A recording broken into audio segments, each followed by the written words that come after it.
जिंदाबाद जिंदाबाद जिंदाबाद आदिवासी एकता जिंदाबाद जिंदाबाद जिंदाबाद परगना जिंदाबाद जिंदाबाद जिंदाबाद नवागढ़ परगना जिंदाबाद जिंदाबाद जिंदाबाद आर बरवे जिंदाबाद जिंदाबाद जिंदाबाद।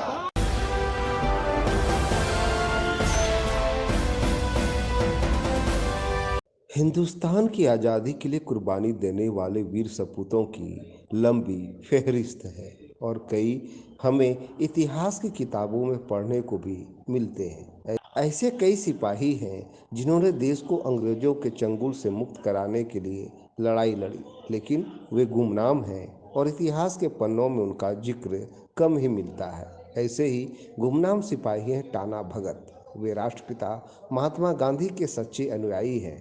इतिहास में इन्हें वो जगह नहीं मिली है जिनके वे हकदार हैं।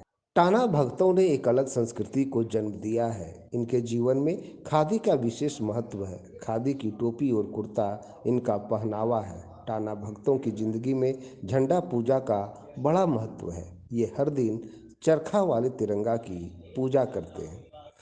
स्वतंत्रता दिवस या गणतंत्र दिवस जैसे अवसरों पर तिरंगा फहराने से पहले टाना भगत चरखा वाले तिरंगा की पूजा करते हैं। इनके घरों में सालों भर तिरंगा फहरता है। ये महात्मा गांधी के अहिंसात्मक आंदोलन का पालन करते हैं और हिंसा से पूरी तरह दूर रहते हैं। सभी टाना भक्तों के घर में एक चरखा जरूर होता है जिसे ये सूत काटते हैं। टाना भगत सुबह नहाने के बाद तुलसी में जल डालते हैं और झंडा पूजा करते हैं। इसके बाद ही इनकी दिनचर्या शुरू होती है। इस गणतंत्र दिवस पर गुमला में टाना भक्तों ने लाल, काला व सफ़ेद झंडा के साथ आंदोलन किया, नारे लगाए।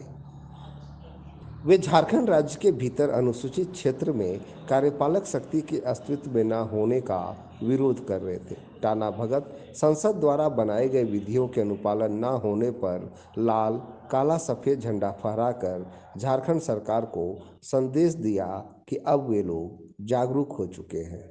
देश को आज़ाद कराने के लिए टाना भक्तों ने 1912 में आंदोलन शुरू किया था। टाना भक्तों में सबसे पहले जिक्र जतरा उरांव का आता है। 1888 में गुमला में जन्मे जतरा उरांव ने जब होश संभाला तब देश में अंग्रेजों का आतंक था। 1912 में उन्होंने शोषण और अन्याय के खिलाफ आवाज़ उठाने की ठानी। इसके साथ ही पशु बलि, शराब समेत तमाम बुराइयों को छोड़ अलग रास्ते पर चलने का निर्णय लिया। मालगुजारी के खिलाफ जतरा का विद्रोह टाना भगत आंदोलन के रूप में बढ़ने लगा। 1914 में अंग्रेजों ने जतरा को गिरफ्तार कर लिया और उन्हें 1.5 साल की सज़ा दी गई। जेल से छूटने के बाद अचानक जतरा का निधन हो गया, लेकिन टाना भक्तों का आंदोलन लगातार बढ़ता गया। बाद में टाना भगत गांधी जी के स्वदेशी आंदोलन से जुड़ गए। 1914 में टाना भक्तों ने लगान, सरकारी टैक्स देने और कुली के रूप में मजदूरी करने से साफ मना कर दिया था। बिरसा मुंडा के नेतृत्व में हुए उलगुलान से प्रेरित होकर खुद को स्वतंत्रता आंदोलन के लिए समर्पित कर दिया। 1940 में टाना भगत आंदोलनकारियों की बड़ी आबादी गांधी जी के सत्याग्रह से जुड़ी थी।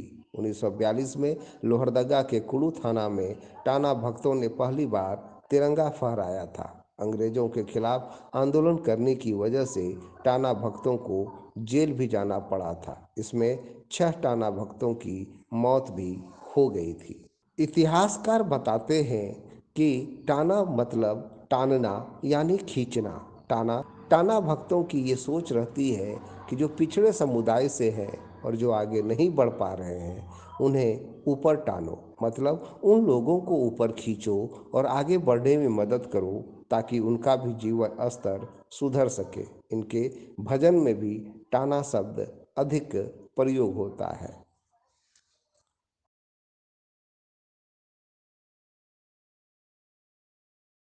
विवादी व्यवस्था से विद्यमान विधि से है और आज गणतंत्र दिवस है 26 जनवरी 1950 को गणतंत्र हमें संविधान अपने देश में लागू हुआ। लागू तो हुआ पर पूरे संविधान जो लागू हुई उसमें आदिवासी क्षेत्र के लिए जो संविधान थी 5वीं अनुसूचित क्षेत्र का कानून इसे छिपाया गया।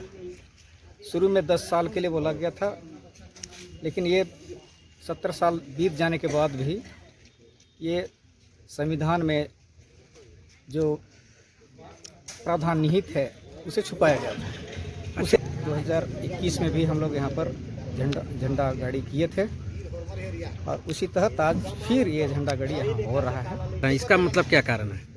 ये परंपरागत रूप से ये जो काला झंडा है ये हम लोगों का पूर्वजों के लिए ये झंडा है, जो हम अपने पूर्वज थे उसके नाम पर ये झंडा रखा है। सफ़ेद झंडा ये सूर्य का प्रतीक है, शांति का प्रतीक है, ये हम लोग का परंपरागत झंडा है।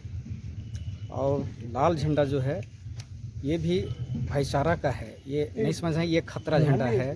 काला झंडा बहुत लोग समझते हैं विरोध का झंडा, वो विरोध का झंडा नहीं है। इसे नहीं जानने के चलते बहुत लोगों को लगता है कि काला झंडा फहरा रहा है, ऐसा नहीं समझा जाना चाहिए। क्या नाम है आपका? मेरा जनार्दन टाना भगत।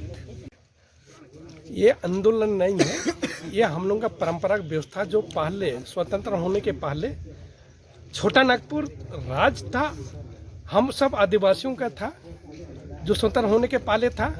लेकिन स्वतंत्र होने के बाद जब संविधान लागू हुआ तो 26 जनवरी 1950 को 5वां अनुसूचित वाला दे दिया गया है। तो 26 जनवरी 1950 को 5वां अनुसूची दे दी गया भारत का राष्ट्रपति संविधान आदेश संख्या 9 के तहत। ये क्षेत्र जनजातियों का है, आदिवासियों का है।